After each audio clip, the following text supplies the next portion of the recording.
Hai guys, balik lagi di Uki Kelvin. Gimana kabar kalian hari ini? Mudah-mudahan kalian dalam keadaan sehat walafiat ya guys ya. Dan seperti biasa kita lanjutin lagi kasusnya Vina, yaitu tentang penasehat Kapolri ya, Arianto kalau nggak salah namanya ya.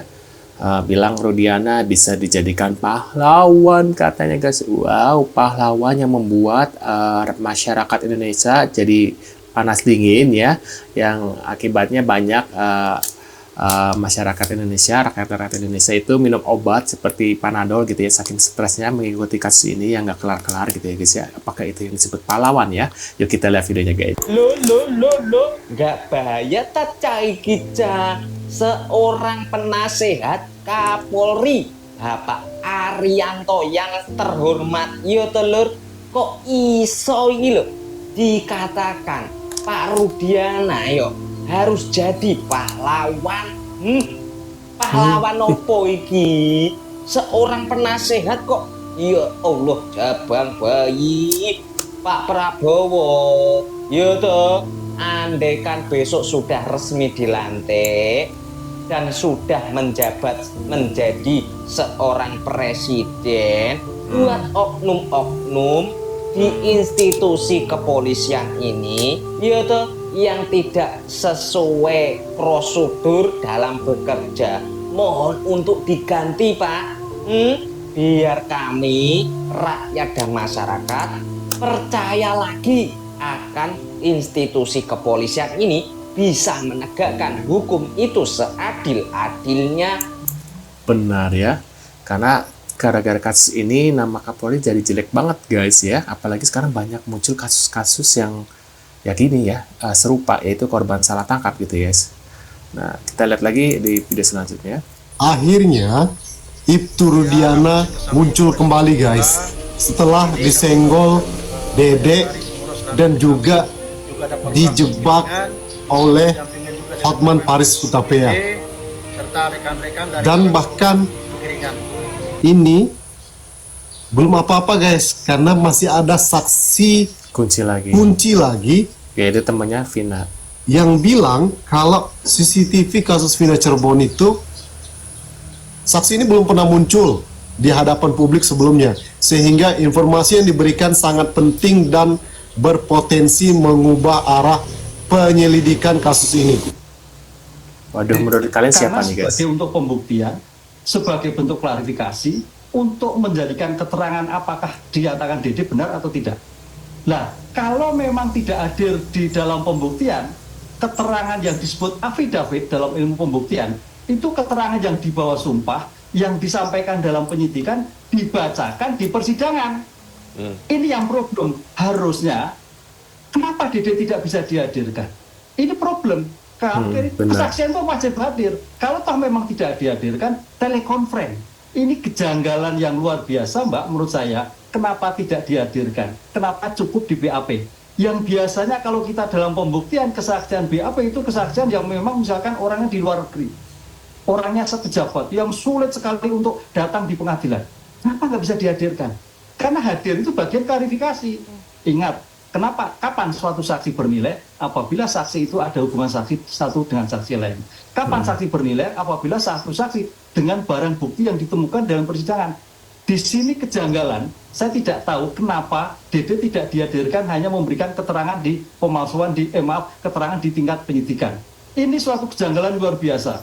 Kesaksian-kesaksian tidak boleh dilakukan. Karena kesaksian-kesaksian yang affidavit itu dibacakan. Nah, pertanyaannya, kalau dibacakan itu memberatkan, itu kan suatu pasti. Kalau yang meringankan, tidak ada suatu klarifikasi.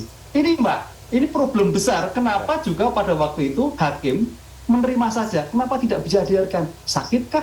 Di luar negeri kah? Tidak bisa hadirkah? Dan sebagainya. Itu saya kira yang menjadikan pertanyaan penting dalam kasus ini. Nah, menurut kalian gimana nih pendapat nggak dengan Bapak ini? Yuk kita lanjut lagi di video selanjutnya. Sekarang saya malah ini. Aduh, kasihan dia menghilang. Saya sendiri jujur kaget gitu.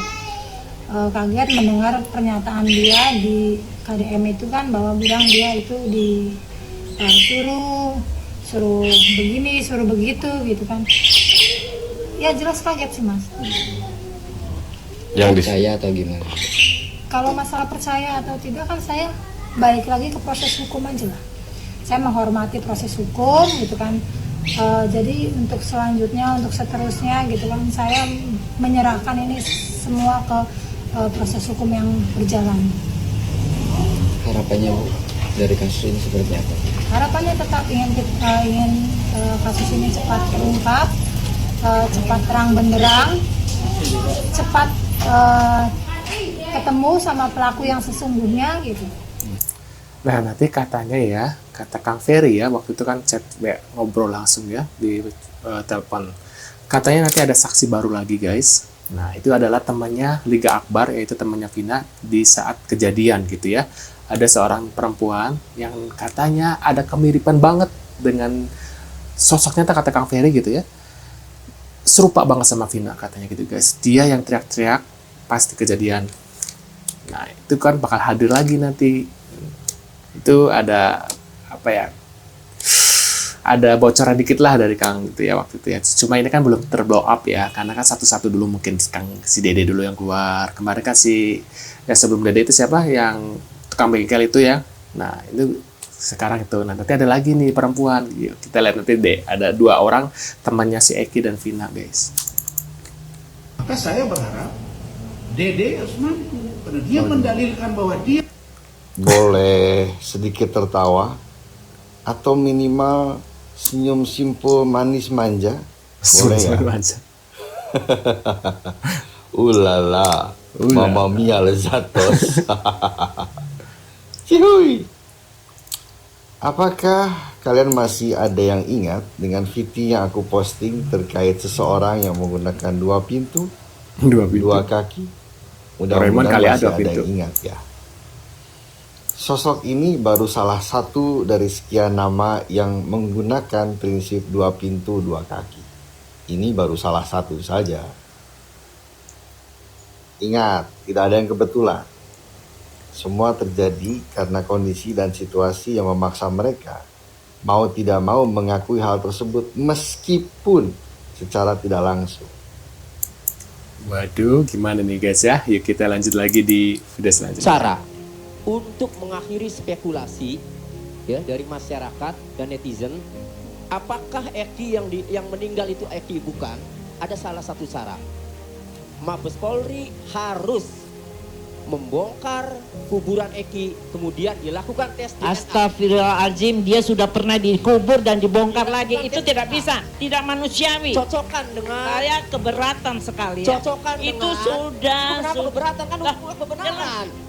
Untuk mengungkap Tuh, berarti bener si Kak Tony aja nggak percaya kalau itu makan Eki. dikubur dan sudah pernah harus setuju kalau nggak bisa orang.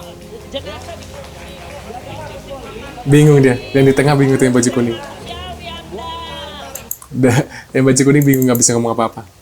Kasus Vina Cirebon 2 hari lalu saya posting di Instagram agar Rudiana kalau merasa benar segera mengambil tindakan hukum atas ucapan dari Dede, dan ternyata ibarat ikan kena umpan. Hari ini di medsos Rudiana telah memerintahkan kuasa hukumnya untuk mensomasi. Halo, terlalu lama somasi. Dalam 2 kali 24 jam, kalau memang Rudiana merasa benar, segera buat laporan polisi terhadap setiap pihak yang terkait yang membuat tuduhan tersebut. Juga kepada Mabes Polri, SP3 dari Peggy segera tidak lanjuti dengan agar semua penyidik waktu membuat BAP tahun 2016 harus segera diperiksa. Kenapa? Nama Peggy kok ada di dalam, kedua kok ada DPO, tapi di dalam BAP 2016 tidak ada DPO. Bahkan 2 DPO inilah di BAP 2016 disebutkan yang mengantarkan mayat almarhum ke pinggir jalan tol atau pinggir jalan apa itu, jalan raya. Oke? Jadi penyidik 2016 harus segera diperiksa. Kasus Vina tidak boleh berhenti begitu saja. Malu Indonesia ini, malu Indonesia ini. ini kasus yang tidak terlalu berat sebenarnya, asal ada niat. Oke? Juliana, segera ambil tindakan hukum, lapor polisi kalau kau merasa tidak bersalah. Kami tunggu 2 kali 24 jam. 2 kali 24 jam, laporkan semua pihak yang menuduh kamu. Kuasa hukum Vina. Itu silahkan ditanyakan ke Polda Jabar. Ya, oke. Terima kasih. Barreskrim Polri mulai melakukan penyelidikan soal dugaan keterangan palsu dari Dede dan Aep dalam kasus Vina. Hal itu disampaikan oleh Dirtipidum Barreskrim Polri, yakni Brigjen Pol Juhandani Raharjopuro dalam konferensi persnya pada Selasa 23 Juli. Lantas pihaknya ditanya oleh awak media soal 2 DPO fiktif yang disampaikan Polda Jawa Barat. Barreskrim juga ditanya kemungkinan mencari bukti agar Peggy Setiawan menjadi tersangka atau menjadi sosok Perong yang memang menjadi pelaku pembunuhan Vina. Menanggapi hal tersebut, Barreskrim irit bicara dan justru tertawa. Barreskrim meminta agar pertanyaan tersebut ditanyakan langsung kepada Polda Jawa Barat.